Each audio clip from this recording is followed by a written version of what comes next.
প্রিয় দর্শক, হযরত ইউনুস নবী কিভাবে মাছের পেটে গেলেন, আর তিনি কিভাবে 40 দিন ধরে মাছের পেটে ছিলেন, শেষে কিভাবে সেখান থেকে বের হলেন, এই সব রহস্যময় ঘটনা জানবো আজকের এই ভিডিওতে। চলুন আর দেরি না করে শুরু করি আজকের ভিডিও।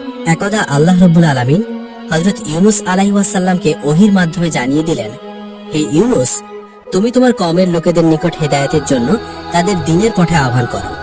যদি তোমার কওমের লোকগণ হেদায়েত কবুল না করে, তবে আমি তাদেরকে সেইভাবে ধ্বংস করে দিব যেভাবে ইতিপূর্বে আদ ও সামুদ জাতিকে ধ্বংস করেছিলাম। অতঃপর হযরত ইউনুস আলাইহিস সালাম তার কওমের নিকট গিয়ে বললেন, হে আমার কওম, তোমরা স্বীকার করে নাও আল্লাহ রাব্বুল আলামিন ব্যতীত আর কোনো উপাস্য নেই। আমি তার প্রেরিত রাসূল। তোমরা দেবদেবীর পূজা পরিত্যাগ করে এক নিরাকার ও সর্বশক্তিমান আল্লাহ রাব্বুল আলামিনের উপাস্য ও ইবাদত করো এবং আমার উপদেশ ও আদেশ অনুযায়ী কাজকর্ম করো।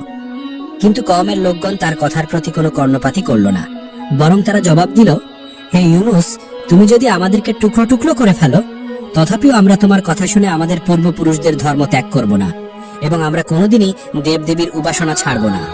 হযরত ইউনুস আলাইহিস সালাম বললেন, তোমরা যে কথা বলছো তা তোমাদের জন্য ভীষণ বিপদের কারণ হবে। তোমরা যদি আল্লাহ রাব্বুল আলামিনের প্রতি ঈমান আনো এবং আমাকে নবী বলে স্বীকার করে নাও, এটা তোমাদের দুনিয়া ও আখিরাতের উভয় জাহান্নামের কল্যাণের কারণ হবে। যদি তোমরা কল্যাণ ও মঙ্গল কামনা করো, তবে তোমাদের ভুল পথ পরিত্যাগ করে আল্লাহ রাব্বুল আলামিনের ইবাদতে লিপ্ত হও, আর নইলে অবশ্যই তোমাদের প্রতি আল্লাহ রাব্বুল আলামিনের গজব নাজিল হবে, আর আখিরাতে তোমরা অনন্তকাল ধরে দোজখের আগুনে জ্বলতে থাকবে।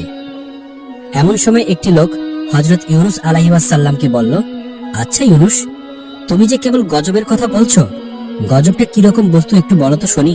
হযরত ইউনুস আলাইহিস সালাম জবাব দিলেন, গজব হলো অতর্কিতভাবে আল্লাহ রাব্বুল আলামিন তোমাদের উপর ভীষণ কোনো বিপদ আপদ অবতীর্ণ করে দিবেন। যেমন ধরো প্রবল ভূমিকম্প, জলতুফান, বন্যা ও মহাপ্লাবন, কিংবা আসমান হতে অগ্নিবৃষ্টির মাধ্যমে নানা রকমের গজব আল্লাহ রাব্বুল আলামিন তোমাদের উপর নাজিল করতে পারেন। হযরত ইউনুস আলাইহিস সালামের এই কথা শুনে অপর এক ব্যক্তি বিদ্রূপ করে বলে উঠল, আচ্ছা ইউনুস, এতগুলি গজবের মধ্যে কোনটি আমাদের উপর অবতীর্ণ হবে সেটা সঠিকভাবে বলো না। হযরত ইউনুস আলাইহিস সালাম বললেন, হে আল্লাহর বান্দা, কোনটি যে আসবে তা আমি সঠিকভাবে বলতে পারি না। এর সঠিকতা কেবলমাত্র আল্লাহ রাব্বুল আলামিনই বলতে পারেন।